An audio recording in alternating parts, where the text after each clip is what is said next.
আসসালামু আলাইকুম। আপনারা যে পথ দেখতে পাচ্ছেন, মেঠো পথ, একটা সময় প্রচুর পরিমাণে জনসমাগম ছিল এই রাস্তাটিতে। এখান থেকে এই অঞ্চলের মানুষের প্রধান চলাচলের রাস্তাই ছিল এটা। তবে এখন যে পরিস্থিতি, সকল রাস্তা ভালো হওয়ার কারণে এই রাস্তায় মানুষ মনে হয় ঢুকেই না। দীর্ঘ 6 থেকে 8 বছর হবে হয়তো এই রাস্তায় আসছিলাম। তো নদীর তীরবর্তী রাস্তা দেখতেও সুন্দর, তবে নির্জন, একেবারে মনে হয় যেন ভুতুরে একটা পরিবেশ।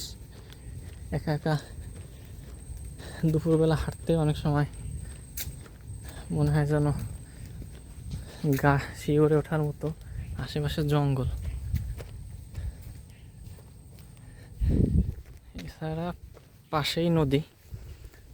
তো এই রাস্তা থেকে মূলত প্রসিদ্ধ বাজার রামচন্দ্রপুর বাজার এবং নারকেলবাড়িয়া বাজার, দুটো বাজারেই মানুষের যাতায়াত ছিল।